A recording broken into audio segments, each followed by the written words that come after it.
नमस्कार, मैं आपके साथ केके राणा। एएमपी नेटवर्क देख रहे हैं आप। और कर्म ही पूजा है, इंसानियत ही धर्म है, सब कुछ संविधान है, सत्य ही संविधान है। हर किसी के हितों की रक्षा को ऐसा विधान है, सब कुछ ही संविधान है। आज गणतंत्र दिवस और इस मौके पर पूरे हर्षोल्लास के साथ इसको मनाया जा रहा है। गणतंत्र का शाब्दिक अर्थ है जनता का तंत्र या शासन। भारत एक गणतंत्र है और इसकी शक्ति संविधान और यहां की जनता है। आजादी के बाद से जनता ने लगातार गणतंत्र को और संविधान से देश की आम जनता को शक्तिशाली बनाया है। इस मामले में करेंगे हम चर्चा। और सबसे अहम ये कि संविधान तो है, इसके कई बार संशोधन भी हुए हैं। और इसी के साथ जब भी कोई सरकार आती है तो अपनी सहूलियत से संविधान में संशोधन करके कानून को अपने पक्ष में कर लेती है। इसी पर आज हम चर्चा करेंगे इन्हीं सवालों के साथ कि आखिर अपने पक्ष में चर्चा या संविधान जनता के लिए या सरकार के पक्ष में कानून बनाने के लिए। साथ ही हम चर्चा करेंगे विदेश नीति पर कि आखिर पिछले एक दशक से लेकर आज तक विदेश नीति में भारत की किस तरह से बदलाव आया। और चर्चा रक्षा मामलों पर भी करेंगे कि ब्रह्मोस मिसाइल के अपडेट होने से लेकर बात करेंगे भारत के सबसे बड़े दुश्मन तक की, कि अब भारत का सबसे बड़ा दुश्मन कौन है और भविष्य में इसकी क्या कुछ संभावनाएं नजर आती हैं। पिछले एक दशक में भारत आज कहां खड़ा है। विदेश मामलों में यह भी बात करेंगे कि आखिर जो तमाम देश भारत से अभी हाल ही में नाराज हुए और उसके बाद उनकी करीबियां चीन से मिलती हुई नजर आई, तो इसके पीछे की नीति क्या है, इसके पीछे की रणनीति क्या है, वो रोडमैप क्या है, या फिर वो कहानी क्या है कि कोई अगर भारत से नाराज होता है तो वो सीधा चीन से जाकर हाथ मिलाने लगता है। इन्हीं मुद्दों पर चर्चा की जाएगी आज। और साथ में यह भी कि सरकार अपने पक्ष में जिस तरह से कानून बनाती है, इस पर भी चर्चा होगी कि आखिर संविधान में संशोधन का अर्थ यह था कि जनता के पक्ष में बात की जा सके और समय के अनुसार उन चीजों में बदलाव किया जा सके।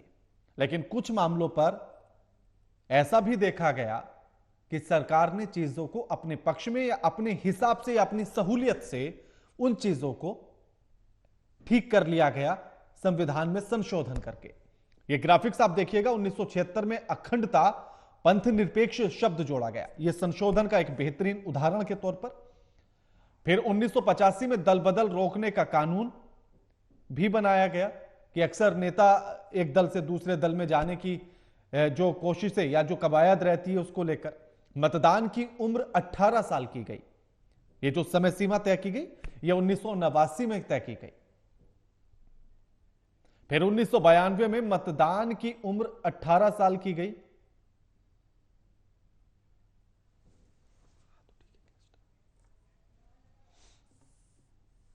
और हमारे साथ जो अब मेहमान जुड़ गए हैं उनका परिचय आपसे करा देते हैं। हमारे साथ पीके सहगल साहब जुड़ गए हैं, डिफेंस एक्सपर्ट हैं।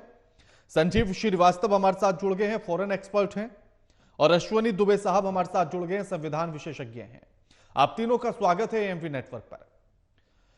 पीके सहगल साहब, मैं ये जानना चाहता हूं कि आज हम गणतंत्र दिवस मना रहे हैं, लेकिन इसी के साथ आज जिस भारत को हम देखते हैं या जिस जगह पर देखते हैं, जिस पटल पर खड़े हुए देखते हैं, उसके अनुसार अगर हम पाकिस्तान को समझने की कोशिश करें तो पाकिस्तान दुश्मन के तौर पर बहुत छोटा है। भारत अब चीन के हिसाब से तैयारियां कर रहा है, तो किस तरह से भारत के उन दुश्मनों को आज देखा जाए? पाकिस्तान का ताल्लुक है, हम पाकिस्तान को एक ब्रदर एनिमी के तौर पे देखते हैं। हाँ। जिसकी क्षमता नहीं है हिंदुस्तान के खिलाफ किसी बड़े पैमाने पर नुकसान करने के लिए। लेकिन अगर वो चाइना के साथ मिलजुल कर कार्रवाई करता है तो वास्तव में वो दुश्मन ही कहलाएगा। क्योंकि हो सकता है कि आने वाले समय में हमको दो फ्रंट की वॉर करना जाए, उस समय पाकिस्तान जो हमारे 30 to 40% जो तमाम आर्मी है, नेवी है, एयरफोर्स को उसको टाई अप कर सकता है, जिसका फायदा चीन को होगा। हिंदुस्तान का सबसे बड़ा दुश्मन जो है चीन है। हिंदुस्तान जो, अगर आपको याद होता, कारगिल लड़ाई जब थी तो हमारे पास जो वॉर वेस्टेज रेट्स थे या वॉर वेस्टेज रिजर्व्स थे वो केवल 2 ही दिन की लड़ाई के लिए रह गए थे जी। जबकि हमारे पास वॉर रिजर्व होने चाहिए कम से कम 40 दिन के लिए। फिर फैसला किया गया कि आने वाले समय में जो भी लड़ाई होगी वो शॉर्ट एंड स्विफ्ट होगी। इसके लिए 10 दिन के वॉर रिजर्व काफी होंगे।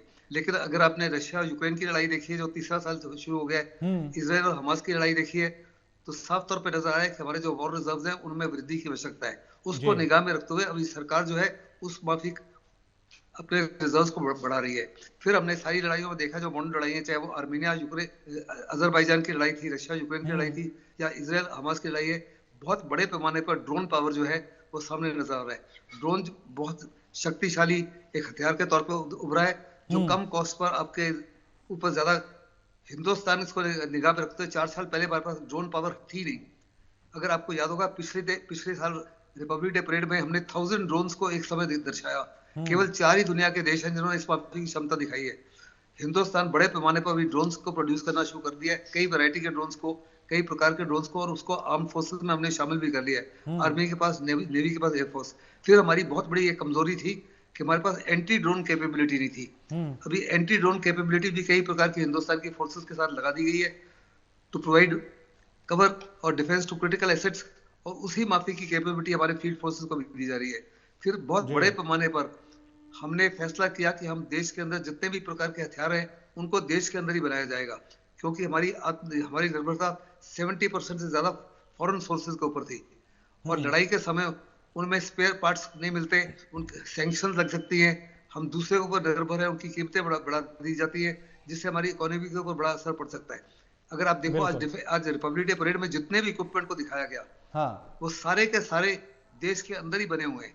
जब ये फैसला किया था मोदी सरकार ने कि हम तमाम इक्विपमेंट हिंदुस्तान के अंदर बनाएंगे और आत्मनिर्भर करेंगे, तो बहुत सारे बड़ी जबरदस्त स्केप्टिसिज्म थी। बहुत सारे लोगों को विश्वास था कि हिंदुस्तान में ये क्षमता नहीं है, हमारा डीआरडीओ इनकेपेबल है, हमारा एचएएल इनकेपेबल है, हमारे ऑर्डिनेंस फैक्ट्री बोर्ड इनकेपेबल है। लेकिन अगर आपको याद होगा तो मोदी सरकार जब आई, इन्होंने डीआरडीओ के जो टॉप लीडरशिप थी उनको सैक किया, नई लीडरशिप को कहा कि डिलीवर और पेरिश। एचएएल को भी यही कहा, डिलीवर और पेरिश। और एचएएल और डीआरडीओ टर्न अराउंड हो चुके हैं। जहां तक ऑर्डिनेंस फैक्ट्री बोर्ड है, 42 फैक्ट्रीज थी जिनके ऊपर किसी प्रकार का भरोसा अपनी आर्म्ड फोर्सेस को नहीं था। They were totally inefficient and corrupt.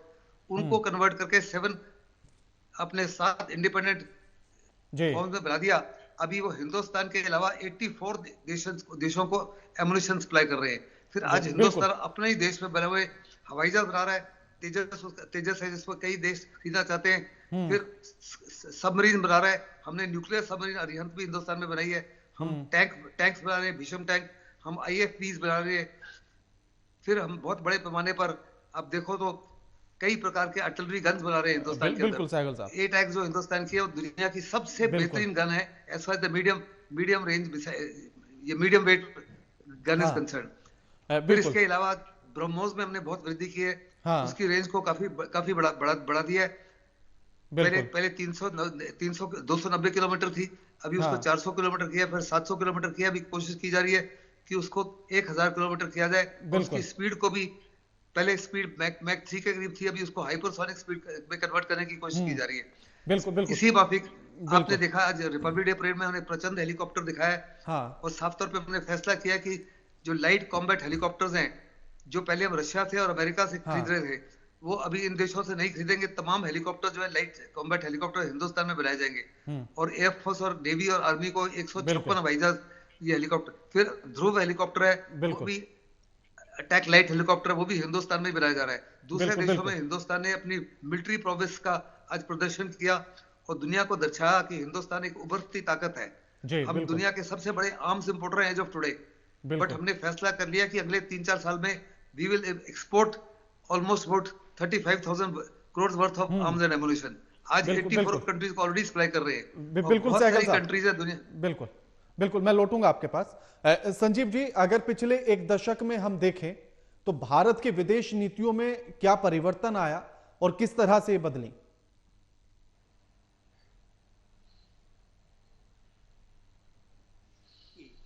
सत्ता संभालने के बाद बड़े तौर पे बदली है, और ये बहुत ही प्रोएक्टिव हुई है। सबसे पहले तो इसमें जो परिवर्तन आया है ये कि हम अपने जो नेबरिंग कंट्रीज हैं उनको अपनी प्रायोरिटी देते हैं। और नेबरहुड फर्स्ट पॉलिसी पर ये भारत की सरकार चलती है। और आप जानते हैं कि जब प्राइम मिनिस्टर मोदी का 2014 में इनॉग्रेशन हुआ था उनकी सरकार का, तो उस समय सभी पड़ोसी राष्ट्रों के राष्ट्राध्यक्षों को बुलाया गया था, यहाँ तक कि नवाज शरीफ भी उस समय आए थे, पाकिस्तान के जो प्रधानमंत्री थे। तो उस समय आप देखिए तो ये जो पहला परिवर्तन आया। दूसरा, जो इंडो पैसिफिक रीजन है, जो हिंद प्रशांत क्षेत्र है, वो आप जानते हैं कि 21वीं सदी का पूरे विश्व का सबसे महत्वपूर्ण क्षेत्र है।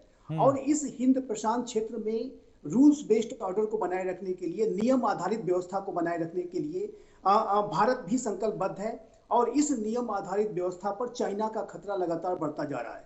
चाइना चाहे वो आर्टिफिशियल आइलैंड्स के माध्यम से, चाहे वो ताइवान के ऊपर कब्जे के माध्यम से, या पूरे साउथ चाइना सी के 90% भाग पर अपने एकाधिकार का जो एक इलीगल जिसका दावा है उसके माध्यम से वो लगातार अपने आधिपत्य को बढ़ाने की कोशिश करता है। इंडियन ओशन रीजन क्षेत्र में भी चाइना की जो साजिशें हैं लगातार बढ़ रही हैं। कभी वो रिसर्च, ओशियोनोग्राफी रिसर्च के नाम पर वो स्पाई शिप्स भेजता है, वहां पर अपने मिलिट्री बेसिस को बनाने की कोशिश कर रहा है। ग्वादर तो आप जानते ही हैं कि वो उसके हाथ में है। हम्बनटोटा भी चाइना ने लीज पर ले लिया है। तो इंडियन ओशन रीजन क्षेत्र में भी चाइना अपने दबदबे को बढ़ाने की कोशिश कर रहा है। और ये जो पूरा इंडो पैसिफिक रीजन है, इसमें जो एक नियम आधारित व्यवस्था बनी रहे, एक लोकतांत्रिक व्यवस्था बनी रहे, इसके लिए भारत भी अपनी पोजीशन ऑफ स्ट्रेंथ को लगातार मजबूत बना रहा है। तीसरी बात मैं कहूंगा कि जहां तक हमारे दो जो पड़ोसी राष्ट्र चाइना और पाकिस्तान के संदर्भ में हमारी नीति का प्रश्न है, तो इसमें भी बड़ा परिवर्तन आया है।